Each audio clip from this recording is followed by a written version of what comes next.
ஹல்லேலூயா, ஸ்தோத்திரம். வார்த்தைக்கு முன்னால கடந்து செல்வோம், ஜெபம் பண்ணுவோம். ஜீவத்தண்ணீரே, ஆவியானவரே, வற்றாத நதியாக வாரும் போதகரே.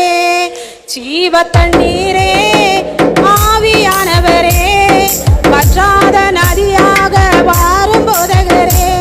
வறுமையா போதகரே, வற்றாத ஜீவ நதியாக. வறுமையா போதகரே, வற்றாத ஜீவ நதியாக. ஜீவ தண்ணீரே, ஆவியானவரே, வற்றாத நதியாக வாரும் போதகரே. போகும் இடமெல்லாம் ஆரோக்கியமே, பாயும் இடமெல்லாம் பரிசுத்தமே. போகும் இடமெல்லாம் ஆரோக்கியமே, பாயும் இடமெல்லாம் பரிசுத்தமே. சேரும் இடமெல்லாம் மாறுதலே, செல்லும் இடமெல்லாம் செழிப்புதானே. சேரும் இடமெல்லாம் மாறுதலே, செல்லும் இடமெல்லாம் செழிப்புதானே. ஜீவ தண்ணீரே, ஆவியானவரே, வற்றாத நதியாக வாரும் போதகரே. ஜீவ தண்ணீரே, ஆவியானவரே, வற்றாத நதியாக வாரும் போதகரே. வறுமையா போதகரே, வற்றாத ஜீவ நதியாக. வறுமையா போதகரே, வற்றாத ஜீவ நதியாக. ஆமென். ஆண்டவரே, அப்பா உம்மை துதிக்கிறோம், சோதரிக்கிறோம் கர்த்தாவே. இந்த வேளையிலும் கூட கர்த்தாவே, அடிமையை உமது கரத்தில் தாழ்த்தி ஒப்பு கொடுக்குறேன் ஐயா. குயவன் கையில் உள்ள களிமண்ணை போல அடியாளை உமது கரத்தில் தாழ்த்தி ஒப்பு கொடுக்குறப்பா. உச்சி முதல் உள்ளங்கள் வர தகப்பனே, நீர் கர்த்தாவே சோதராண்டவர் மகிமையால் நிரப்பும்படியா செபிக்கிறேன் ஐயா. அடியாளை மறைத்து நீங்கள் வெளிப்படுங்கப்பா. பேசுறது நீங்களல்ல, நான் சொன்னீங்களப்பா, நீங்கள் பேசுங்கப்பா. சுயம் வெளிப்படாதபடி பாதுகாத்து கொள்ளுங்க தகப்பனே. மாம்சம் வெளிப்படாதபடி பாதுகாத்து கொள்ளுங்கப்பா. ஆவியானவர் பேசுங்க, நாங்கள் கேட்குறோம். ஒவ்வொருடைய இருதயங்களை திறந்தருளுங்க அப்பா. உம்மை துதிக்கிறேன் சோதரிங்க. ஒரு மன ஆவியை தாங்க காத்துக்கொள்ளுங்க. இயேசுவின் நாமத்தில் கிருபையுள்ள நல்ல பிதாவே, ஆமென். ஹல்லேலூயா. வாசிப்போம். ரூத்து 2ஆம் அதிகாரம்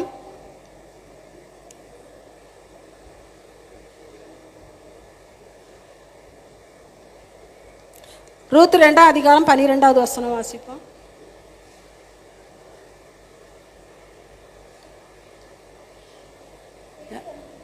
யாராவது எடுத்தவங்க வாசிங்க. 2:12.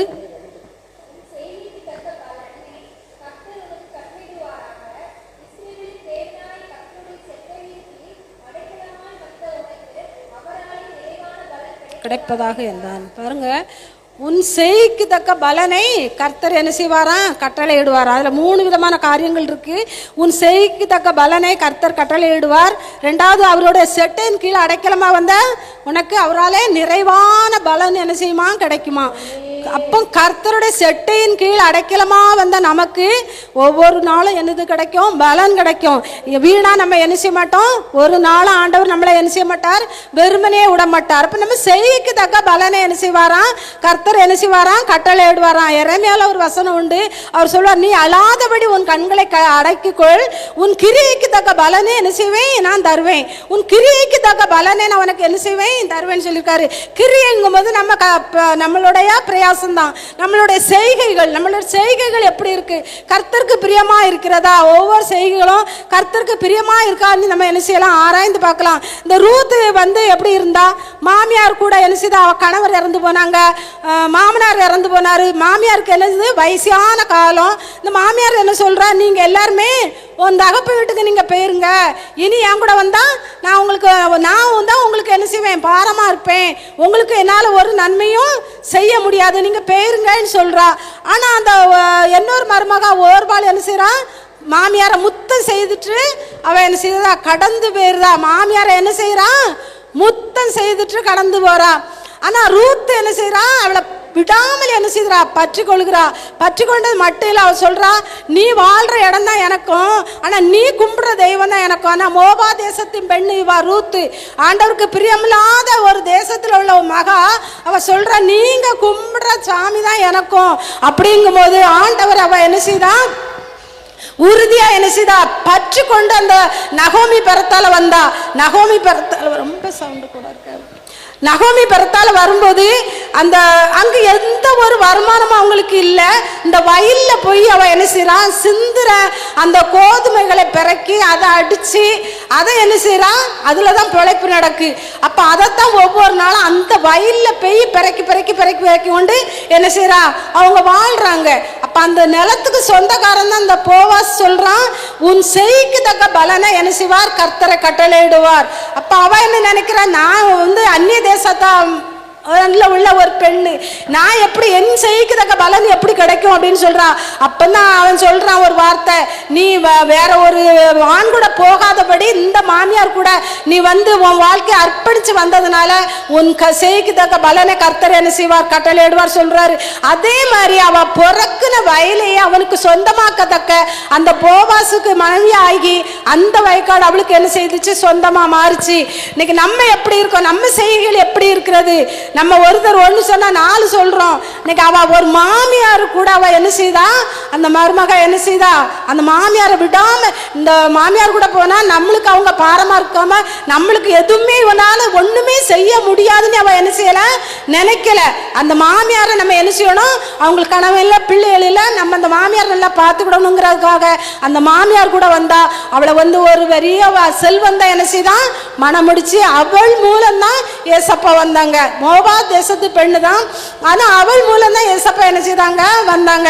அப்ப கர்த்தருக்கு பிரியமா நம்ம என்ன காரியங்கள் நடக்கா, அப்ப நம்மள ஆண்டவர் என்ன செய்வார், சோதித்து பார்ப்பார். இவ எப்படி இருக்கா, இதுல கீழ்ப்படிந்து இருக்காங்களா, இதுல கீழ்ப்படுகிறாங்களா, கீழ்ப்படிய மாட்டாங்களா.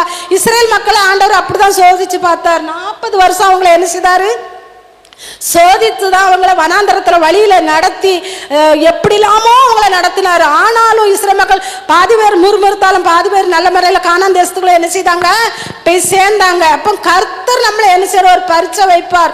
அந்த பரீட்சையில நம்ம எப்படி இருக்கிறோங்கிறத தான் நம்மளுக்கு என்னப்பா சோதித்து பார்ப்பார். அப்போ நம்ம எப்படி இருக்கிறோம், நம்ம வாயின் வார்த்தைகள் எப்படி இருக்கு, நம்ம முன்னால இருந்தமே தான் இப்பவும் இருக்கோமா, கொஞ்சமாவது மாறி இருக்கோமா.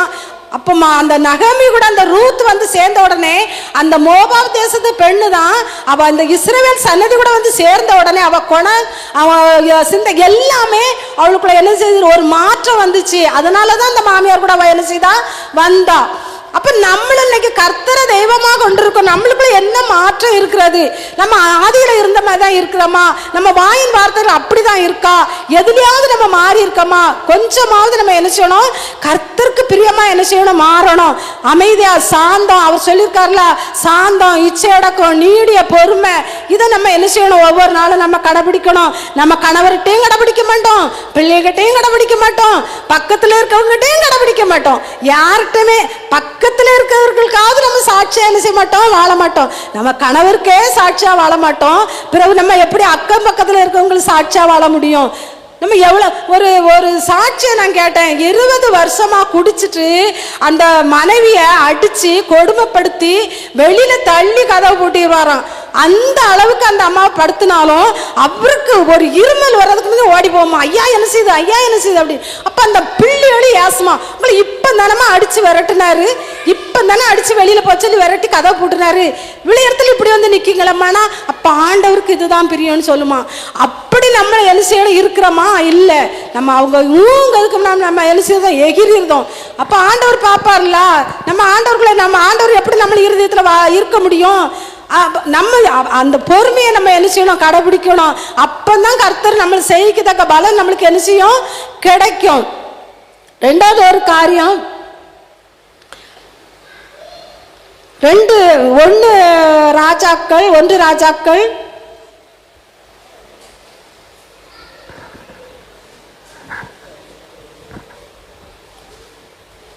17ஆம் அதிகாரத்துல பாருங்க,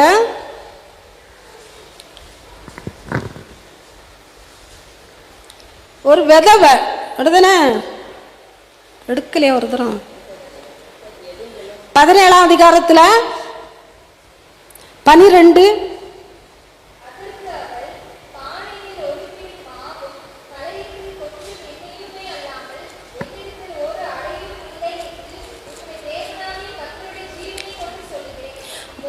நான்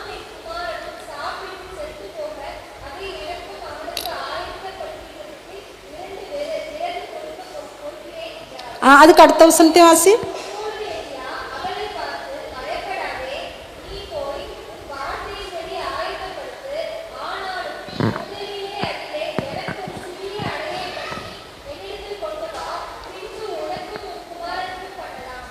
ஆமென், ஹல்லேலூயா.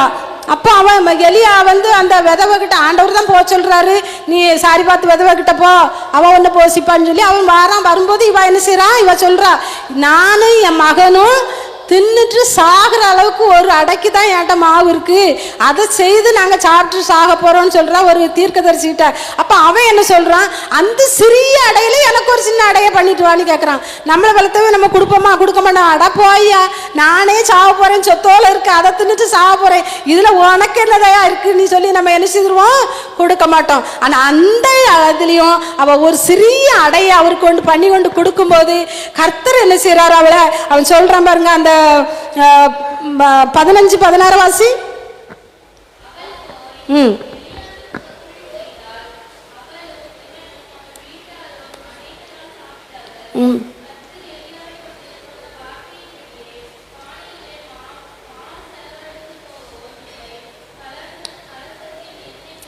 போகும் இல்லை, பார்த்தீங்களா? அப்போ கொஞ்சோல தான் இருக்கு. அந்த கொஞ்சோலையும் அவன் என்ன செய்யறா, ஒரு ஊழியக்காரனுக்கு என்ன செய்யறா, கொடுக்குறா.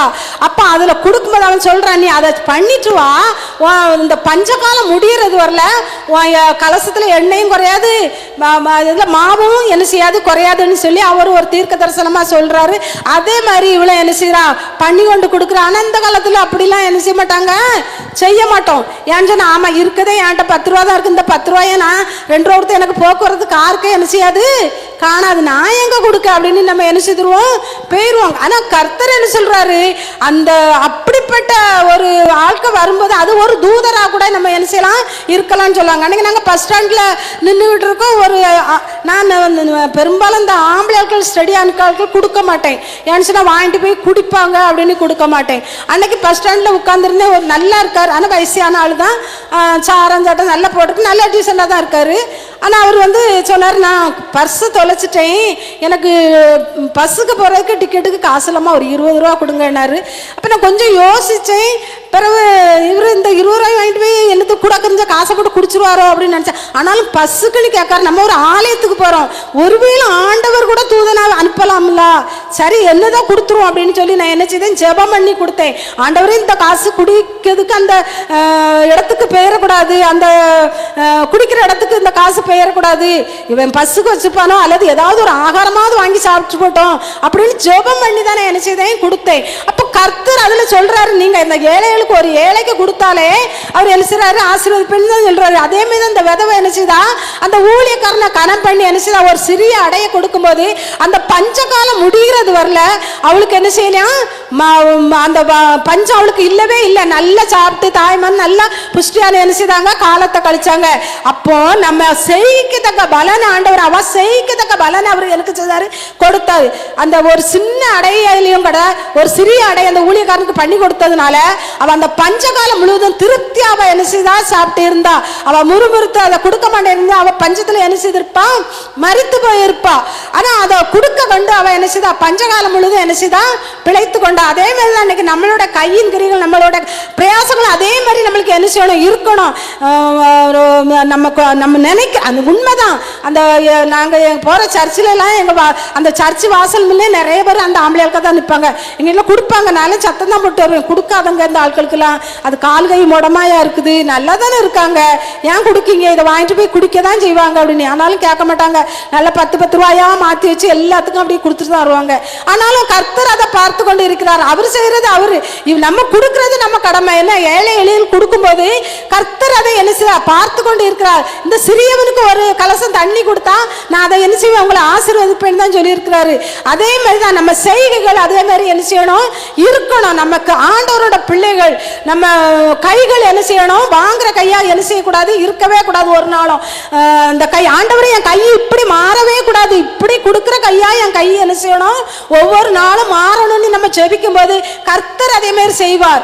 நம்ம என்ன செய்யக்கூடாது, ஆண்டவர்கிட்ட மட்டும்தான் நம்ம கை இப்படி இருக்கணும், கர்த்தரிடத்துல மட்டும்தான் நம்ம கைகளை என்ன செய்யணும், விரிக்கணுமே தவிர மற்ற மனுஷர்கள் மத்தியில நம்ம கொடுக்கிற கரமா என்ன செய்யணும், இருக்கணும். கர்த்தர் அப்ப நம்மளை என்ன செய்வார், ஆசீர்வதிப்பார். என்ன ஒரு காரியத்தை வாசிப்போம். யோசுவா 2ஆம் அதிகாரம், யோசுவா 2ஆம் அதிகாரம் 1-5.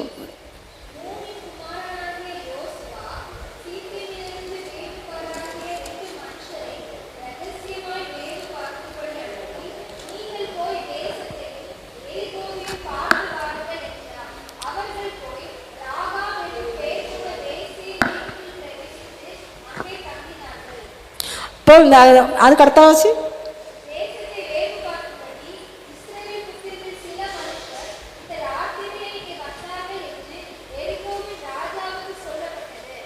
அப்பொழுது வாசி வாசி.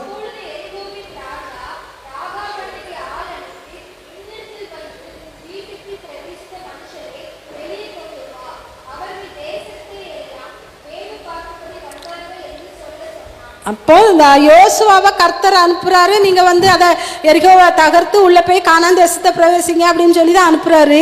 இவன் வேவு பார்க்க யோசுவா என்ன செய்யறான், 2 ஆட்களை என்ன செய்ய, அந்த இடத்தையெல்லாம் நீங்க நல்லா சுத்தி பார்த்துட்டு வாங்க, நம்ம எந்த நேரம் போனா ஜெயிக்கலாம், எப்படி போனா அந்த கோட்டையை உடைக்கலாம் அப்படின்னு சொல்லி ஆள் அனுப்புதான். அப்ப இந்த 2 ஆளுக்கு அங்க வந்ததை கண்ட உடனே இந்த எரிகோ ஜனங்கள் என்ன செய்யறாங்க, ஓடி வராங்க. இந்த இவா வந்து ராகாப் வேசி, இவா வீட்டுலதான் இவங்க அவனு ஓடி போறானுவ. போன உடனே இவ என்ன செய்யறா, அந்த 2 பேரையும் அவங்க என்ன செய்யறா, சணல் தட்டைக்குள்ள ஒளிச்சு வைக்கிறா. அவ அந்த தேசத்துல தான் குடியிருக்கிறா. அப்ப அந்த தேசத்தை அழிக்கிறதுக்கு தான் யோசுவா ஆட்களை அனுப்புறான். 2 வேவுகாரர்களை அந்த தேசத்துக்கு அனுப்புகிறான். அந்த தேசத்தை அழிக்கணும், அந்த தேசத்தை அவன் பிடிக்கணும், இவங்க கட்டுப்பாட்டுக்குள்ள அவங்க கொண்டு வரணுங்கிறதுக்காக தான் ஆட்களை அனுப்புறான். ஆனாலும் இந்த வேசி என்ன செய்யறா, இவங்க 2 பேரையும் ஒளிச்சு வைக்கிறா.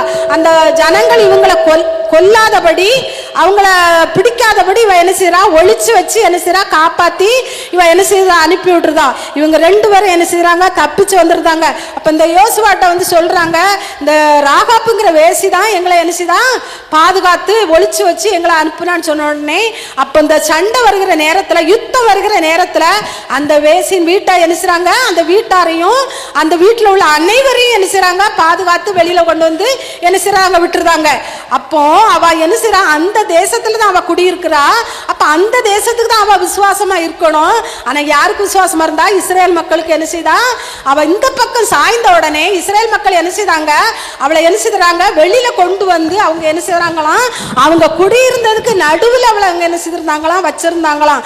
அது மட்டும் இல்ல, அவ இந்த இஸ்ரேல் மக்களுக்கு செய்த உதவிய கர்த்தர் என்ன செய்தார், கண்ணோக்கி பார்த்தாராம். மத்தேயு 1:5 வாசிங்க. மத்தேயு 1:5 எடுத்தவங்க யாராவது வாசிங்க.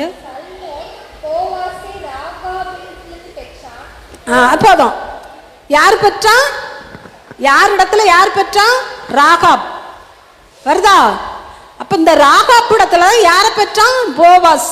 போவாஸ் தான் ரூத்து கணவர். அப்ப எப்படி கொண்டுட்டு வராரு பத்தியில ஆண்டவர். அப்போ இந்த வேசி அவளை காப்பாத்தினதுனால அவளை இஸ்ரேல் மக்களுக்கு நடுவில் வச்சதும் காணாதுன்னு சொல்லி அவளை என்ன செய்திருக்காரு, ஏசப்பா பிறந்த ஒரு சன்னதியில இவ பேர் வர்ற அளவுக்கு என்ன செய்தார், ஆண்டவர் கொண்டு வந்திருக்காரு. இவ ஒரு வேசி தான், ஆண்டவருக்கு அருவருப்பானவ தான். ஆனா இஸ்ரேல் மக்களை சார்ந்து கொண்டதுனால அவளுக்குள்ள அந்த என்னது வந்துட்டு, அந்த குணங்கள், அந்த சிந்தை, அந்த எல்லாமே வந்ததுனால ஏசப்பா இவ சன்னதியில இருந்து வர்றதுக்கு ஆண்டவர் என்ன செய்தார், வந்தார். அப்ப நம்மளோட கர்த்தர் நம்ம செய்கைகள் எப்படி இருக்கு, நம்மளை என்ன செய்யணும், கர்த்தருக்கு பிரியமான செய்கைகள் செய்யும் போது கர்த்தர் கண்டிப்பா நம்மளை என்ன செய்வார், ஆசீர்வதிப்பார். ஒரு நாள் நம்மளை தள்ளிவிடுற தேவன் அல்ல, ஆசீர்வதியாமல் இருக்கிற தேவன் அல்ல, அவர் நம்மளை வருத்தப்படுத்தி பார்க்கிற தேவன் அல்ல, நம்மளை அள வச்சு பார்க்கிற தேவன் அல்ல. நம்ம ஒரு சொட்டு கண்ணீர் வடிச்சா அடுத்தால 2 சொட்டு கண்ணீர் வடிக்கிற தேவன். ஏன்னு சொன்னா மார்த்தாள் மரியாள் தம்பி செத்துருக்கும் போது அவங்க அழும்போது இவர் என்ன செய்தார், கண்ணீர் விட்டார். வசனம் இருக்கு, அவர் கர்த்தர், நம்மளை உண்டாக்கிறவர், அவர் என்ன செய்யறாரு, கண்ணீர் வடிக்கிறாரு. அப்ப நம்மளுக்கு அதே மாதிரிதான், மார்த்தாள் மரியாளுக்கு மட்டும்தான் கண்ணீர் வடிப்பாரா, நம்மளையும் அவர் உண்டாக்கி இருக்காரு, அவர் பிள்ளையா நம்மளை ஏற்றுக்கொண்டார். அப்ப நம்ம வருத்தப்படும் போது அவரும் என்ன செய்யறார், வருத்தப்படுறார், அனுமதிக்கிறார். அவ்வளவுதான். யோபுக்கு அனுமதிச்சார்ல, அதே மாதிரி நம்மளுக்கும் என்ன செய்யறார், அதை அனுமதிக்கலைன்னா நம்மளும் என்ன செய்ய மாட்டோம், சீர் பொருந்த மாட்டோம். நம்மளும் என்ன செய்வோம்? எகிரிடுவோம். நம்மளுக்குள்ள என்னது வந்துடும்? எல்லாம் வந்துடும். பெருமை வந்துடும், எல்லாமே வந்துடும். அதனால தான் கர்த்தர் நம்மளை என்ன செய்திருக்கார்? ஒரு கண்ட்ரோலுக்குள்ள நம்மளை என்ன செய்தார்? வைத்திருக்கிறார். எப்படி நம்ம இஸ்ரேல் மக்கள் கானான் தேசத்தை சுதந்திரிக்கிறதுக்கு எவ்வளோ கஷ்டத்தை அனுபவிச்சாங்களோ அதே மாதிரி தான் நம்மளும் என்ன செய்ய முடியும்? பரலோகத்துக்கு போகணும்னு சொன்னா இந்த கஷ்டங்கள் எல்லாம் நம்ம அனுபவிச்சு தான் ஆகணும். நம்ம இது வேண்டாம், எனக்கு இந்த பாடு வேண்டாம், இந்த கஷ்டம் வேண்டாம்னா நம்ம கானான் தேசத்துக்குள்ள என்ன செய்ய முடியாது? பிரவேசிக்க முடியாது. பரலோகத்துக்குள்ள என்ன செய்ய முடியாது? போக முடியாது. நம்ம அதுக்காக தான் பிரயாசப்படுறோம். நம்ம இந்த பூலோகத்தில் உள்ள வருமானத்துக்காக மட்டும் அல்ல, நம்ம கர்த்தரோட எப்பவும் நம்ம என்ன செய்யணும்? இருக்கணுங்கிற ஒரு உணர்வோட தான் நம்ம கர்த்தரை தேடிக்கிட்டு வரோம். அல்லனா நம்ம இவ்வளவு கஷ்டத்தை நம்ம என்ன செய்ய மாட்டோம்? அனுபவிக்க மாட்டோம். இந்த கஷ்டங்கள் பாடுகளை அனுபவிக்கிறோம்னா ஒரு நாள் இல்லாட்டி ஒரு நாள் நான் என்ன செய்வேன்? கர்த்தரோட இருப்பேங்கிற ஒரு உணர்வு. அதனால தான் நம்ம இவ்வளவு கஷ்டங்களையும் பாடுகளையும் நம்ம என்ன செய்து விட்டுருக்கோம்? சகித்து கொண்டிருக்கோம். இந்த ராகாப்பு எவ்வளோ கஷ்டப்பட்டிருப்பா, எவ்வளோ பாடுபடுத்திருப்பாங்க. அவங்க 2 பேரும் வந்தவங்களை நீ எப்படி வெளியில விடலான்னு சொல்லி அவளை என்ன செய்யிருப்பாங்க? சித்திரவதை பண்ணியிருப்பாங்க. ஆனாலும் அவ என்ன செய்யல? அவங்கள காட்டி கொடுக்கல. அவ என்ன செய்யலாம்? பரனுக்கு மேல அந்த தட்டைக்குள்ள ஒளிச்சு வச்சு காப்பாத்தினாலும். அப்ப அவளோட செய்கை அப்ப ஒரு 2 இஸ்ரேல் மக்களை காப்பாத்தினதுக்காக அவளுக்கு ஆண்டவர் இஸ்ரேல் கோத்திரத்துல என்ன செய்தாரு? பேரை கொடுத்தாரு. அவளை என்ன செய்வார்? பெருமைப்படுத்தினாரு. அதே மாதிரிதான் நம்மளையும் இன்னைக்கு கர்த்தர் என்ன செய்வார்? ஆசீர்வதிப்பார். கண்டிப்பா ஒரு நாள் கண்டிப்பா என்ன செய்வார்? கர்த்தர் நம்மளை ஆசீர்வதிக்காம விடவே மாட்டார். அடுத்த ஒரு வசனம் வாசிப்போம். நீதிமொழிகள் 31:28 இருந்து.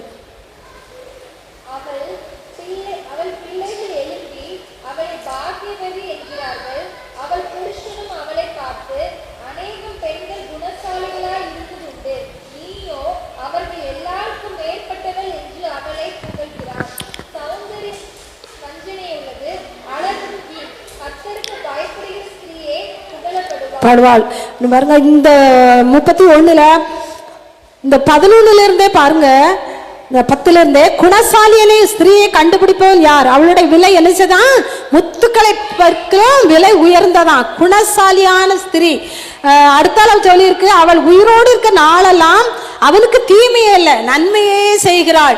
அப்ப குணஸ்திரியான ஸ்திரீ என்ன செய்வாளாம்? கணவருக்கு தீமை செய்ய மாட்டாளாம். அவ என்ன செய்வாளாம்? நன்மையே செய்வாளாம்.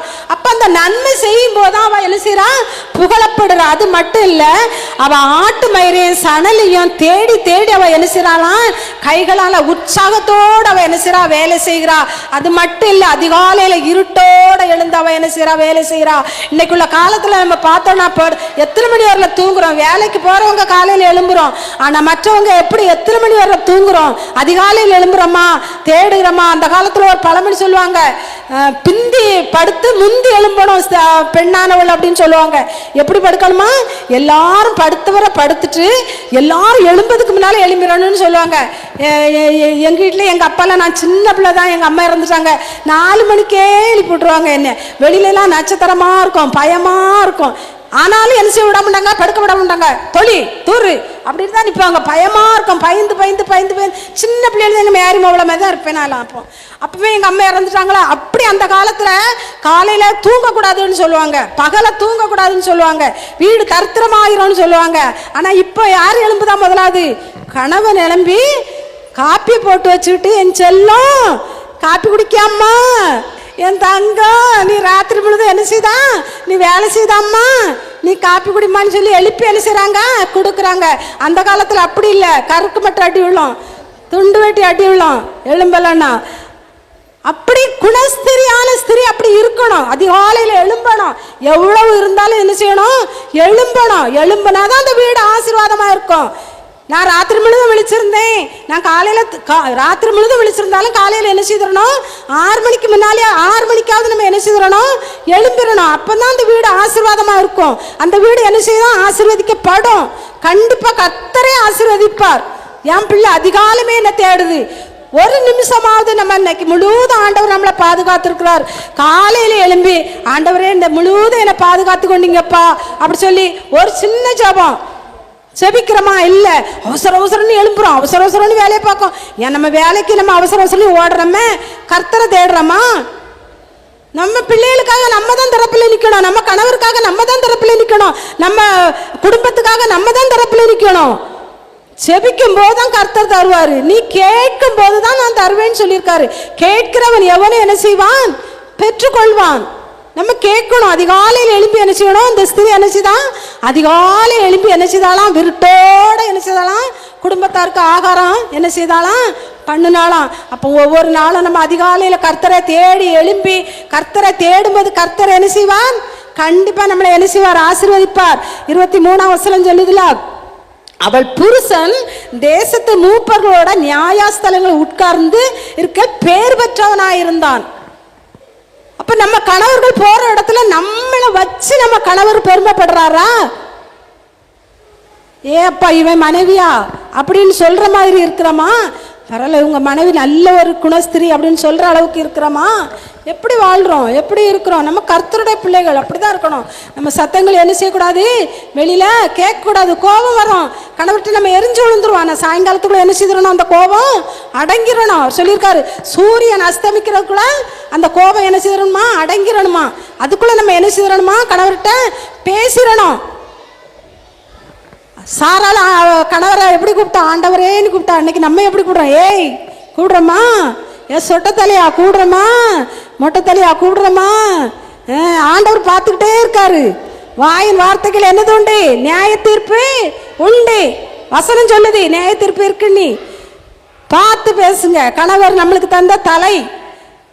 நான் அப்படி பேச மாட்டேன், கோவப்படுவேன், இப்படிலாம் ஏசிக்கிட மாட்டேன். கோவப்படுவேன், சின்ன கோவம் வரும். அவ பண்ணுறதுனால எரிச்சல் அப்படின்னு சட்டுன்னு கோவம் வரும். ஆனால் மாதிரி அதுக்கு மேலே பேசினாலாம் வேற மாதிரி போயிடும் கதை. அதனால என்ன செய்ய முடியாது? பேச முடியாது. அப்படி பேசக்கூடாது. ஒரு நாள் மரியாதை குறைவா நம்ம என்ன செய்யக்கூடாது? பேசக்கூடாது. அவர் நம்மளுக்கு யாரா இருக்காரு? தலையா இருக்கிறாரு. அதனால நம்ம என்ன செய்யக்கூடாது? பேசக்கூடாது. அடுத்தால பாருங்க, அவள் 28 அவள் பிள்ளைகள் எழும்பி அவளை பாக்கியவதி என்கிறார்கள். நம்ம பிள்ளைகள் நம்மளை பாக்கியவதின்னு சொல்றாங்களா? எங்க அம்மைக்கு காணாது. ஏ அப்பா, எங்க அம்மா இவ்வளவு இதனாலதான் நாங்க இவ்வளவுக்குள்ள இருக்கோம் அப்படின்னு சொல்றோமா? இல்ல. என் மகன் ஒரு நாள் கேட்டான் என்கிட்ட, அந்த காலத்தில் நம்ம ஆண்டவர் அறியல, என் பேரனுக்கு நாங்கள் பிறந்த நாளோட ஜெபம் பண்ணி இந்த மாதிரி இருக்கணுமா அப்படின்னு சொல்லி ஒரு வசனத்தை வாசித்து ஜெபம் பண்ணும்போது அவன் கேட்டான், எங்களுக்கெல்லாம் நீங்கள் இப்படி சொல்லி தரவே இல்லை.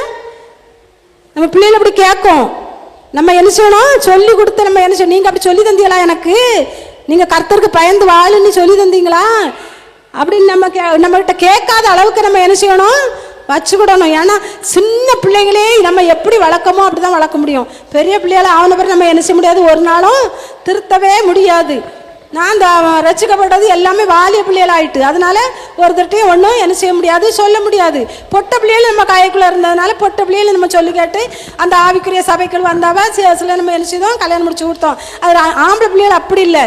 அவனு வளர்ந்த உடனே அதுதான் மெயின், அதுதான் அப்படின்னு நிற்பானுவ. அதனால அவன்கிட்ட என்ன செய்ய முடியாது? சொல்ல முடியாது. அப்போ எப்பவுமே வச்சு சொல்லணும். பிறந்த வீட்டுக்குள்ளே வச்சு நம்ம என்ன செய்துட்டு இருக்கணும்? கர்த்தருடைய நாமத்தை சொல்லி சொல்லி சொல்லி சொல்லி வளர்க்கும் போது அந்த பிள்ளைகள் அதிலே என்ன செய்கிறோம்? ஊறிடும். அந்த வசனத்துக்கு தங்கள் செவிகளை என்ன செய்யும்? சாய்க்கும். கர்த்தரை என்ன செய்யும்? இருக்க பற்றிக்கொள்ளும் போது என்ன செய்யும்? ஆண்டவர் ஒரு நாள் இல்லாட்டி ஒரு நாள் என்ன செய்ய தூக்கம். நம்ம சின்ன பிள்ளையிலேயும் வளர்க்கும். வாலி வயசு வந்த உடனே அவங்க காலேஜுகளுக்கு போனோடனே அவங்க என்ன செய்யுற? மனசு மாறத்தான் செய்யும். ஆனால் சிறு வயசுல அவங்க தேடினதை கர்த்தர் குறிச்சு வச்சிருப்பார்.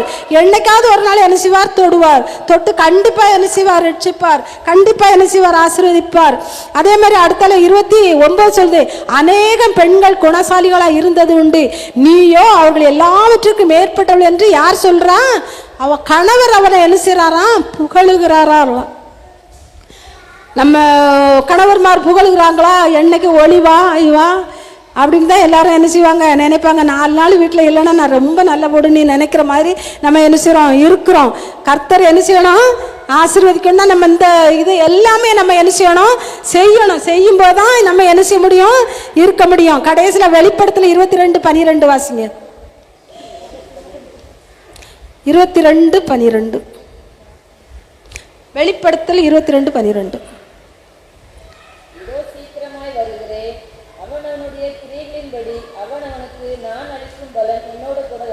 எப்படி வருதான்? எப்படி வருது? அவரோர் கையின் கிரியை நம்ம செய்க்கு தக்க பலனு எங்கிருந்து வருது? கர்த்தரிடத்துல இருந்து வருது, மனுஷரிடத்துல இருந்து வரல. இன்னைக்கு நம்ம பூமியில எதை விதைக்கிறோமோ அதை தான் நம்ம பரலோகத்துல அறுக்க போறோம். இங்க எதை செய்யறோமோ அதை அவர் அங்க என்ன செய்திருப்பாரு, எழுதி வச்சிருப்பாரு. நம்ம நிறைய தான தர்மம் கொடுத்துட்டால என்ன செய்ய மாட்டாரு, பார்க்க மாட்டாரு. என்ன ஒரு வசனம் எழுதி வச்சிருந்தேன், அப்போஸ்தலர் கொர்நேலியுவை வச்சு எழுதியிருந்தேன். அப்போஸ்தலர் 10ஆம் அதிகாரம் எடு, அப்போஸ்தலர் 10:1. பட்டாளம் எண்ணப்பட்ட பட்டாளத்திலே நூற்றுப்பதிபதியாகிய கொர்நேலியு என்னும் பேர் கொண்ட ஒரு மனுஷன் செசரியா பட்டணத்திலே இருந்தான். அவன் தேவ பக்தி உள்ளவனும் தன் வீட்டார் அனைவரோடும் தேவனுக்கு பயந்தவனுமாயிருந்து ஜனங்களுக்கு மிகுந்த தர்மங்களை செய்து எப்பொழுதும் தேவனை நோக்கி ஜெபம் பண்ணி கொண்டிருந்தான். பத்தியலா, அப்ப அவன் செய்த தர்மங்கள் எங்க எட்டுச்சான், பரலோகத்துல எட்டுச்சான். அவன் செய்த காரியங்கள் எல்லாம் எங்க எட்டுச்சு, பரலோகத்துல எட்டுச்சு. நம்ம பூமியில இருக்கிறவங்களுக்காக நம்ம எதுவுமே செய்யணும்னு தோணாண்டாம். நம்ம பரலோகத்துல இருக்கிற பார்த்து கொண்டு இருக்கிறார்.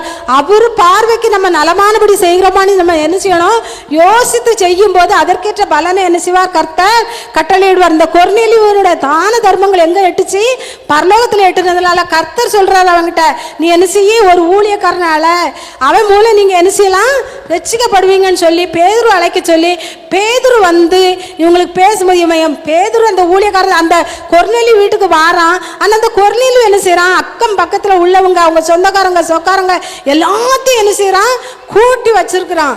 அப்ப இந்த பேதுரு பேசும்போது அங்க எல்லாரும் என்ன செய்தாங்களாம், ரட்சிக்கப்பட்டாங்களாம். அவ்வளோ ஒரு ரட்சிக்கப்பட்டு மனம் திரும்பி என்ன செய்தாங்களாம், ஞானஸ்தானம் எடுத்தாங்களாம். அப்ப எதனால, அவன் தான தர்மங்கள் எங்க போய் எட்டுச்சு, பரலோகத்துல எட்டுச்சு. பரலோகத்துல எட்டுனதுனால தான் அவரு இறங்கி கொர்நேலியுக்கு தரிசனம் கொடுத்தார். தரிசனம் கொடுத்து நீ அவனை கூப்பிடு, நான் எல்லாரையும் ரட்சிப்பேன்னு சொல்லி ஆண்டவர் என்ன செய்றாரு, அவனுக்கு வாக்குறுதி கொடுக்கிறாரு. அதே மாதிரி அவன் பேதுரு அழைக்கிறான். பேதுரு என்ன செய்றாரு, அவங்கள பேசும்போது அவங்க எல்லாரும் என்ன செய்றாங்க, ரட்சிக்கப்படுறாங்க. அப்ப நம்ம தான தர்மங்கள், நம்ம ஒருத்தருக்கு கொடுக்குற காரியங்களோ நம்ம செய்யற காரியங்களோ எல்லாமே என்ன செய்யணும், பரலோகத்துக்கு என்ன செய்யணும், அது தெரியணும். அங்க பரலோகத்துல இருக்கிறவர் அதை அங்கீகரிக்கணும். நம்ம மனுஷர் முகத்துக்காக எதையுமே செய்யக்கூடாது. நான் இன்னைக்கு 10 ரூபா கொடுக்கேன், இது அவங்க பார்த்துக்கிட்டு இருக்காங்க இவங்க பார்த்துக்கிட்டு இருக்காங்க, எனக்கு அது ஒரு பெருமை, அந்த அளவுக்கு நம்ம என்ன செய்யக்கூடாது, எதையுமே செய்யக்கூடாது. என் கர்த்தர் பார்த்து கொண்டு இருக்கிறார். எனக்கு பரலோகத்துல பொக்கிஷத்தை நான் என்ன செய்யறேன், சேர்த்து வைக்கிறேன். பூமியில பொக்கிஷத்தை என்ன செய்யாதங்க, சேர்த்து வைக்காதங்க. அது என்ன செய்யும், துருபிடிக்கும், அது அழிஞ்சு போவோம். நீங்க பரலோகத்துக்கு என்ன செய்யுங்க, பொக்கிஷங்களை என்ன செய்யுங்க, சேர்த்து வைங்கன்னு சொல்லியிருக்காரு. பரலோகத்துக்கு பொக்கிஷங்கள் இதுதான், தான தர்மங்கள் தான், உதவிகள் தான். இக்கட்டு நேரத்தில் உதவி செய்கிறது எவ்வளோ பெரிய காரியங்கள். ஒருத்தன் கஷ்டப்படுறானா அந்த அவங்களுக்கு உதவி செய்யறது எவ்வளோ பெரிய நல்ல காரியங்கள். அதை எல்லாம் கர்த்தர் என்ன செய்கிறார், பார்த்து கொண்டு இருக்கிறார். பார்த்து கொண்டு இருந்து அந்த செய்திக்கு தக்க பலனை தான் அவர் என்ன செய்வாராம், வெளிப்படுத்தல் 22ஆம் அதிகாரத்தில் 12வது வசனம் சொல்லுது, உன் செய்கைகளுக்கு தக்க பலனை நான் என்ன செய்வேன், உனக்கு கொண்டு சேர்ப்பேன்னு சொல்லியிருக்காரு. அப்ப இந்த கொர்நேலியு செய்த தான தர்மங்கள் பரலோகத்துல எட்டுச்சு. அங்கிருந்து அந்த கொர்நேலியோட பலன் என்ன செய்துச்சு, கர்த்தரோட இறங்கி வந்தது. நம்மளும் அதே மாதிரி செய்யும் போது நம்மளுக்கும் அந்த பலனை கர்த்தர் என்ன செய்வார், கட்டளையிடுவார். கர்த்தர் நம்மளை ஆசீர்வதிப்பார். நம்ம செய்கள் கர்த்தருக்கு பிரியமா இருக்கட்டும். நம்ம பேச்சுகள் வார்த்தைகள் அவரோட வருகை வெகு சீக்கிரம். அன்னைக்கெல்லாம் ஒரு அம்மா பேசுனாங்க, 5 வருஷமோ 10 வருஷமோ அவ்வளோதான் கர்த்தரோட வருகை. ஏன்னு சொன்னால் நம்ம பைபிளில் குறித்து வச்சிருக்க மாதிரி நடந்துக்கிட்டே இருக்குது. அதனால் கர்த்தரோட வருகை வெகு சீக்கிரம் இருக்கும். அக்கிரமங்களும் நிறைய பெருகி நிற்கி. அப்போ அந்த பாவ கூட நிரம்பும் போது சோதோம் கொமோரா பட்டணம் அழிக்கப்பட்டதுன்னா அவங்க செய்த பாவங்கள் என்ன செய்துட்டு நிவர்த்தி ஆயிற்று. அவங்க செய்த பாவங்கள் என்ன செய்துட்டு மூடிட்டு, அதனால தான் அவங்கள அழிச்சாரு. இன்னொரு இடத்துல சொல்லியிருக்கோம், இந்த இது ஏன் அழிக்கப்படலை, அந்த பாவ கூட என்ன செய்யலை, இன்னும் அந்த அவங்க செய்த பாவங்கள் என்ன செய்யலை, இன்னும் முடிவுக்கு வரல, என்ன நிரம்பலை. அப்போ நிரம்பும் போது நான் என்ன செய்வேன், அழிப்பேன் பாரு. அதே மாதிரி தான் அக்கிரமங்கள். இந்த இப்போலாம் ஒரு செய்தி, ஒரு பிள்ளையெல்லாம் கடத்திட்டு போய் ரொம்ப அநியாயம் நடக்கு, பெற்றவங்க எப்படி துடிச்சு போயிடுவாங்க, அப்படிதானே. அப்போ அப்படிலாம் நடக்கும் உலகத்துல. அப்போ ஆண்டவர் எவ்வளவு நாள் பார்த்து கொண்டு இருப்பார், விரைவிலே வருவார். அப்போ அவர் வரும்போது அவர் நம்ம செய்யற காரியங்கள்ல உள்ள பலன் அவர் கூட என்ன செய்யும், கண்டிப்பா வரும். நம்ம செய்யத்தக்க பலனை என்ன செய்வார், கர்த்தர் கட்டளையிடுவார். நியாய தீர்ப்பு நாள்ல நம்ம தலகுனிஞ்சு போகாதபடி ஆண்டவரே, ஆண்டவர் சொல்லணும், நீ உண்மையும் உத்தமமா செய்தாய் அப்படின்னு சொல்லி அவர் நம்மளை சூரிச்சு சாட்சி சொல்லத்தக்க மனம் திரும்பி இனியாவது நம்ம என்ன செய்வோம், ஒவ்வொரு நாளும் கர்த்தருக்கு பிரியமான காரியங்களை செய்வோம். கர்த்தர் என்ன செய்வார், கண்டிப்பாக நம்மளை என்ன செய்வார், ஆசீர்வதிப்பார். சரியா, கர்த்தர் வந்து ஆசீர்வதிப்பாராக. ஆமென். உன் காரியத்தை வாக்கி பண்ணும் கர்த்தர் உன்னோடு இருக்கின்றார். உன்னை பேர் சொல்லி அழைக்கும் கர்த்தர் உன்னை கடைசி வரை நடத்தி செல்வார். உன் காரியத்தை வாக்கி பண்ணும் கர்த்தர் உன்னோடு இருக்கின்றார். உன்னை பேர் சொல்லி அழைக்கும் கர்த்தர் உன்னை கடைசி வரை நடத்தி செல்வார். உன் காரியம் வாய்க்கும் கர்த்தர் நேரத்தில் கர்த்தரால் காரியம் வாய்க்கும். உன் காரியம் வாய்க்கும் கர்த்தர் நேரத்தில் கர்த்தரால் காரியம் வாய்க்கும். உன் கண்ணீரை துடைத்திடும் கர்த்தர் உனக்குள் வாசிக்கின்றார். உன் கண்ணீரை துடைத்திடும் கர்த்தர் உனக்குள் வாசிக்கின்றார். உன்னை தாமக்கென்று பிரித்தெடுத்து தம் மகிமையால் நிரப்பிடுவார். உன்னை தாமக்கென்று பிரித்தெடுத்து தம் மகிமையால் நிரப்பிடுவார். உன் காரியம் வாய்க்கும் கர்த்தர் நேரத்தில் கர்த்தரால் காரியம் வாய்க்கும். உன் காரியம் வாய்க்கும் கர்த்தர் நேரத்தில் கர்த்தரால் காரியம் வாய்க்கும்.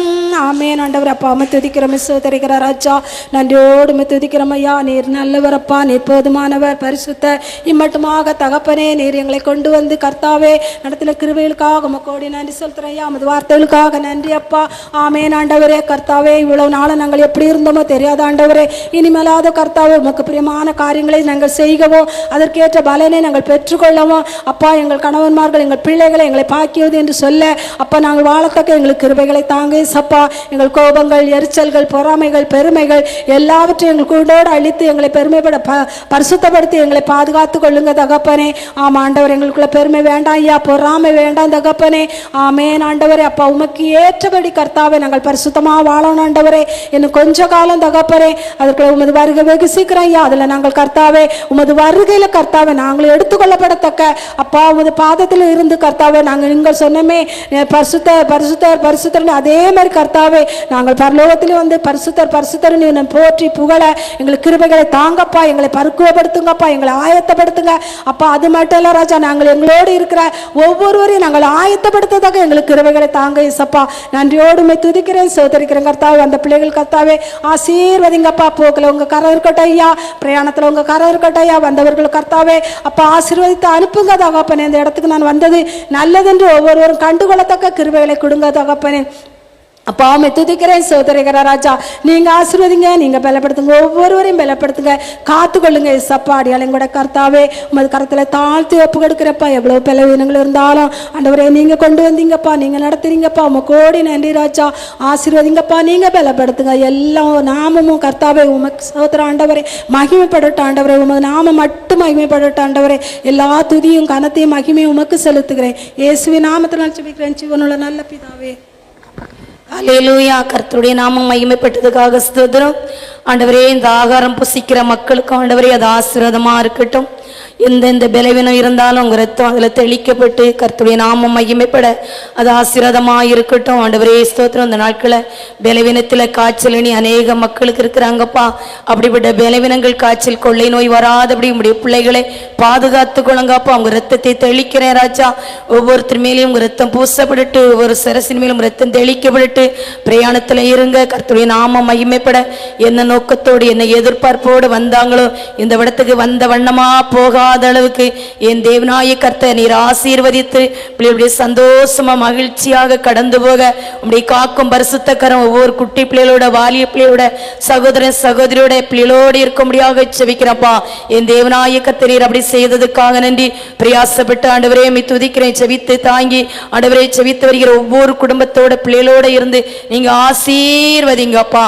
மீதியான வேலையை அப்பாவுடைய பாதத்துல ஒப்பு கொடுக்கிறேன்ப்பா. ஏசி நாம் ஜெபிக்கிறோம் நல்ல பிதாவே, ஆமேன். என் ஆத்துமாவே கர்த்தரே ஸ்தோத்ரி, என் முழு உளமே பரிசுநாமஸ்து ஸ்தோத்ரி. என் ஆத்துமாவே கர்த்தரே ஸ்தோத்ரி, கர்த்தர் செய்த சகல உபகாரங்களை மறவாதே. ஆமேன்.